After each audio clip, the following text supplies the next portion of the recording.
How are you all? I hope you all are fine and doing well at your home. तो आज मैं लेकर के आई हूँ पाइथन में एलसीएम निकालने का program. It was a request of many students कि मैम पाइथन में एलसीएम कैसे निकाल सकते हैं। तो मैं आपको बताती हूँ, जल्दी से आ जाते हैं हम अपने पाइथन शेल में। I am opening the Python shell और क्विकली स्टार्ट करते हैं प्रोग्राम। उससे पहले आप मुझे बताइए कि एलसीएम होता क्या है। LCM is a least common multiple. ये वो नंबर होता है जिसे कि जो कॉमन मल्टीपल होता है दोनों नंबर का। तो इट मीन्स कि अगर हमने दो नंबर यूज़र से इनपुट लिया है और हमें फाइंड आउट करना है एलसीएम, फॉर एग्जांपल 12 और 16 मैंने यूज़र से इनपुट ले लिया है और मुझे फाइंड आउट करना है, तो उसका एलसीएम एक्चुअली होता 48 है। तो अब 48 कॉन्सेप्ट क्या है इसका? कॉन्सेप्ट ये है कि जो एलसीएम निकालने के लिए हमें दो नंबर चाहिए होते हैं यूज़र से, और हम दो नंबर फर्स्ट ऑफ ऑल पहले ले लेते हैं, फिर मैं क्विकली आपको कॉन्सेप्ट बताती हूँ कि कैसे निकाला जाता है इसका एलसीएम। तो मैंने ले लिया है यहाँ पे दो नंबर यूज़र से, सेकेंड कि मैंने 12 ले लिया है यहाँ पे नंबर, और मैंने यहाँ पे ले लिया है 16। अब इसका आंसर 48 होने वाला है। ठीक है, 48 निकालने के लिए मैंने क्या किया है, लॉजिक यहाँ लगाया कि ग्रेटर नंबर ले लेते हैं, क्योंकि greater LCM least common multiple वही होता है जो कि दोनों नंबर में से कोई या तो वो ग्रेटर होगा और या फिर उससे ज़्यादा होने वाला है। तो पहले हम ग्रेटर नंबर चूज़ कर लेते हैं, क्योंकि 12 और 16 अगर इन दोनों का लीस्ट कॉमन मल्टीपल निकाला जाए तो लीस्ट कॉमन मल्टीपल एक वैसा पॉजिटिव इंटीजर होगा जो कि या तो 16 होगा और या तो फिर उससे ग्रेटर होगा।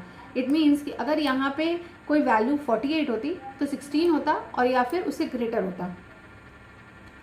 तो चलते हैं क्विकली, अब हम एक फाइंड आउट कर लेते हैं कंडीशन स्टेटमेंट लिख करके। If num1 is greater than num2, तो ग्रेटर क्या होने वाला है, ग्रेटर होगा उस केस में num1, और एल्स ग्रेटर नंबर कौन सा हो जाएगा, ग्रेटर नंबर हो जाएगा num2। ठीक है, अब मुझे लूप चलाना है ताकि इसको बार बार चेक कर सकें कि एग्जैक्टली जब तक ये दोनों नंबर से ग्रेटर नंबर जो है वो दोनों num1 और num2 से एग्जैक्टली डिविजिबल नहीं हो जाता, तब तक हमें एलसीएम नहीं मिलने वाला है। तो मैं यहाँ पे कंडीशनल इन्फिनाइट लूप का कंडीशन लिखूंगी, जो कि लिखूंगी वाइल ट्रू। वाइल ट्रू मैंने इन्फिनाइट लूप इसलिए लिया है ताकि अगर हमें पता चल सके कि इफ़ जब तक कि हमें एलसीएम नहीं मिल जाता है तब तक हम इस लूप को चलाते रहेंगे, तब तक ये चलता रहेगा, तब तक ब्रेक नहीं होगा। तो मैं एक ब्रेक स्टेटमेंट का भी यूज़ करने वाली हूँ कि जब हमें आंसर मिल जाए तो हम उसको ब्रेक कर दें। तो कंडीशन वाइल ट्रू, अब हमने यहाँ पे लिख दिया है कि अगर ग्रेटर नंबर जो है वो अगर num1 से एग्जैक्टली डिविजिबल हो जाता है और जो ग्रेटर नंबर अगेन वो num2 से भी एग्जैक्टली डिविजिबल हो जाता है, एक बार में दोनों कंडीशन ट्रू हो जाती है, तो हमने यहाँ पे ये डबल ब्रैकेट लगा देते हैं बिकॉज द कंडीशन इज 1। तो हमारा एलसीएम क्या होगा, वो ग्रेटर नंबर ही होने वाला है एलसीएम, और या तो फिर उससे ज़्यादा होगा। तो ग्रेटर नंबर अगर एलसीएम मिल गया, मुझे फर्स्ट टाइम में मिल गया, तो मैंने यहाँ पे उस स्टेटमेंट को ब्रेक कर दिया। और अगर फर्स्ट टाइम में नहीं मिलता है तो हम उस ग्रेटर नंबर को ही इंक्रीमेंट कर देते हैं 1 से। अब नाउ फर्स्ट टाइम अब हम इस प्रोग्राम को रन करवाते हैं। फॉर एग्जांपल ग्रेटर नंबर यहाँ पे ऑब्वियसली 16 आया है, जब हम चेक करेंगे तो आंसर 16 होगा। तो 16 divided by num1 which is 12 not equal to 0, condition false हो गई। यहाँ पे कंडीशन ट्रू हो जाती है, लेकिन एंड ऑपरेटर लगाए तो दोनों कंडीशन ट्रू चाहिए हमें। ठीक है, अब ये कंडीशन फॉल्स हो गई है, तो हमने क्या, तो यहाँ एलसीएम में वो एलसीएम में ग्रेटर नंबर तो सेव होने वाला है नहीं। इट मीन्स कि अभी लूप ब्रेक नहीं हो रहा है, अब लूप ये कंटिन्यू होगा और ग्रेटर की वैल्यू बढ़ जाएगी। इट मीन्स अब ग्रेटर की वैल्यू क्या हो जाएगी, यहाँ पे 17। अगेन 17 को चेक किया जाएगा, ऑब्वियसली नहीं होगा। 18 को चेक किया जाएगा, 12 से डिवाइड नहीं होगा, 16 से डिवाइड नहीं होगा, 19, 20 like this it will go on. And last में जब इंक्रीमेंट होकर ये नंबर आ जाता है 48, then it will be 48 will be divided by 12, 48 will be divided by 16, so the LCM will be now 48।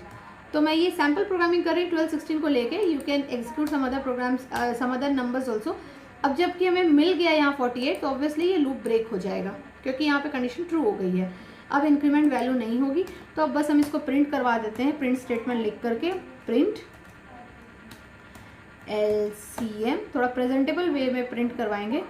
LCM of, मैंने यहाँ लिख दिया है एलसीएम ऑफ कौन से नंबर का, num1 में जो नंबर है वो और num2 में जो नंबर है वो इज, अब इज आंसर किस में सेव है मेरा, एलसीएम में। So it is done now I am going to save the program and execute. अब इसको सेव करते हैं फटाफट से एलसीएम के नाम से, और मैंने सेव कर दिया और यहाँ पे अब हम जाएंगे इसको फिर रन कराएंगे.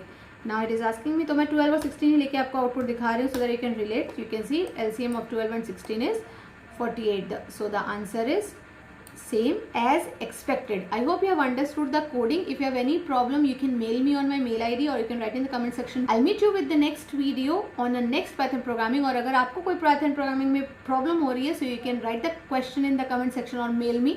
I'll solve that program in my YouTube video. Till then, take care and don't forget to subscribe to the channel. Thank you so much.